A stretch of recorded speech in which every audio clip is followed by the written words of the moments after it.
എന്നോട് ചോദിച്ചത് 1 ലക്ഷം രൂപയാണ്. 1 ലക്ഷം രൂപ കൊടുക്കുകയാണെങ്കിൽ അശ്വന്ത് ഗോക്ക് നെഗറ്റീവ് റിവ്യൂ പറയത്തില്ല.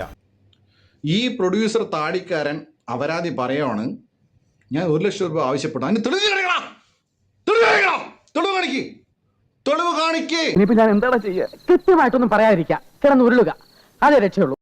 എടേ തള്ളുമൊന്നും എനിക്ക് തള്ളടേ. ആളുടെ ചാനലെടുത്തിട്ട് ആൾക്ക് എത്ര വ്യൂ കിട്ടണേന്ന് നോക്കിയിട്ട് അത് ജിമ്മിനോട് ചോദിച്ചിട്ടുണ്ടെങ്കിൽ ആ വ്യൂവിന് എത്ര പൈസ കിട്ടണേന്ന് മനസ്സിലാക്കാൻ പറ്റുമോ ഏകദേശം? ആൾക്ക് അത്യാവശ്യം പൈസ കിട്ടണ്ടടേ. പിന്നെ 1 ലക്ഷം രൂപ ആൾക്ക് വാങ്ങേണ്ട കാര്യമില്ലടേ. എന്താടേ ഞാൻ പൈസ വാങ്ങിയതിന് എന്തെങ്കിലും കണക്ക് കാണിച്ചു തന്നാൽ ഈ പണി ഞാൻ നിർത്തും. ഒരാവേശത്തിലെടുത്ത് ചാടി വേണ്ടായിരുന്നു അല്ലേ? വിട്ടവളി ആന പിടിച്ചാ കിട്ടൂ. ഇവരുടെ ഈ പടം ഞാൻ കാണാൻ പോയതാ. എന്തിനാന്ന് വെച്ചിട്ടുണ്ടെങ്കിൽ ഇവന്റെ ഈ കോമാളിത്തരം കണ്ട് ചിരിക്കാനായിട്ട്. എന്നിട്ട് തിയേറ്ററിൽ പോയപ്പോ അവിടെ ഒരു മനുഷ്യനും പോലും ഇല്ലാണ്ട് ഷോ ഓടിയില്ല. എന്തിനാടാ കൊന്നിട്ട്?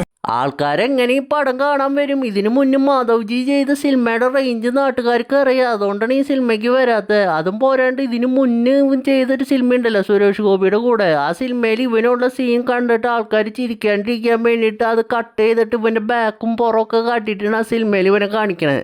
അത്രയും ദാരിദ്ര്യം പിടിച്ച നടന്റെ പടം ആരാണ് തിയേറ്ററിൽ പോയിട്ട് കാണുക? ഇതൊക്കെ പ്രൊഡ്യൂസർ ശ്രദ്ധിക്കണ്ടേ? സ്വന്തം കഴിവുകേട് മറയ്ക്കാൻ ഉപകരണങ്ങളിൽ പരിചാരിക.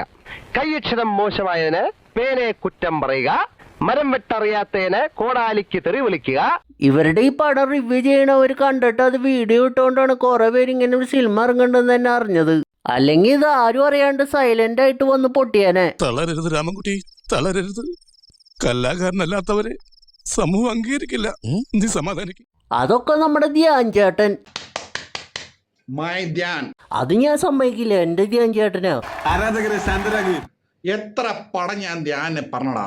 ഇന്ന് വരെ ആ മനുഷ്യൻ, എൻ്റെ ധ്യാൻ കുട്ടൻ, ഇന്ന് വരെ എനിക്കിതൊരു വാക്ക് പറഞ്ഞിട്ടില്ല. മാത്രമല്ല ഇന്ന് വരെ ധ്യാൻ എന്നെ എപ്പോഴും എനിക്ക് മെസ്സേജ് അയക്കാറുണ്ട്. അതിന്റെ കുറച്ച് ഭാഗങ്ങൾ കണ്ടിട്ട് ഹോ, എനിക്ക് എന്നോട് തന്നെ ബഹുമാനം തോന്നിട്ട് ഞാൻ കുറച്ചേരം എഴുന്നേറ്റ് നിന്നു. എടാ നിന്റെ പാരട്ട സിനിമയിലടാ എന്താ അട്ടഹാസം. എടാ ധ്യാനെ പോലെ കാണണം നീ 10 അല്ലടാ 100 ജന്മം ജനിച്ചാൽ നീ പറ്റില്ല.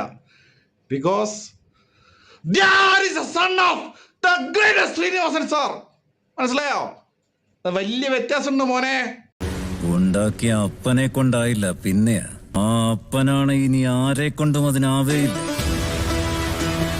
One and only piece. കുട്ടേട്ടാ, ഇനി എനിക്ക് എന്താണ് വേണ്ടേ? കുട്ടേട്ടൻ്റെ ഒരു ഫോട്ടോ തരുമോ? എന്തിന്? പേഴ്സിൽ വെക്കാനാ.